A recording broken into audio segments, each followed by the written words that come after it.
Katala, ang pangalan mo'y hiyas. Sa bawat sigla ng hangin, ikaw ang buhay. Tulad ng ulap, tulad ng pag-asat panindig.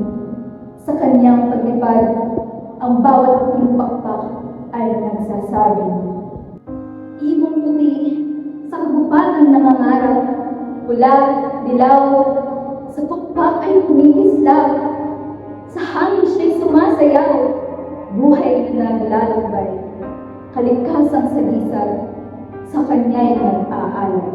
Sa Katala, buhay ng kagubatan ay tumibay.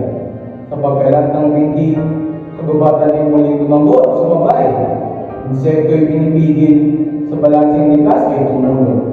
Sa kalikasan at kultura, sila'y simbolo ng buhay at pagsulong. Noon, ikaw ay nasisilayan sa bawat sulok ng bansa, sa gubat at bukirin, kanilang sasayang kasaysayan. Ngunit itinuri na peste, ang buhay nila'y naglaho.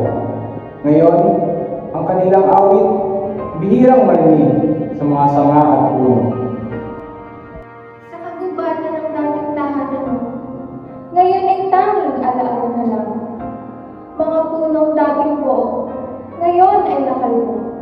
Ang mundo'y nanganganib dahil sa kamay ng tao.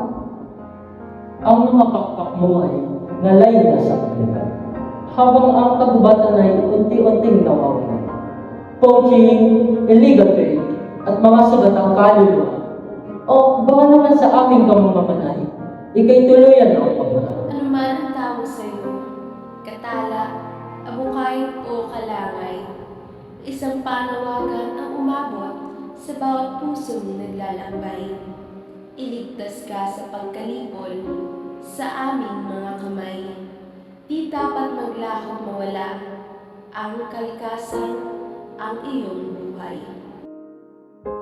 Katala, kami naglalakbay sa iyong kalbaryo. Ang iyong iyak, sa'yo magising ang lahat. Tinig mo'y umaabot sa bawat pusong naghihintay. Ay sana'y makuha ang damdamin upang ikay maisalba. Lumipad ka, katala, kami ay nasasabi. Ang sikhay ng bawat isa sa ribuhay ay magbabalik.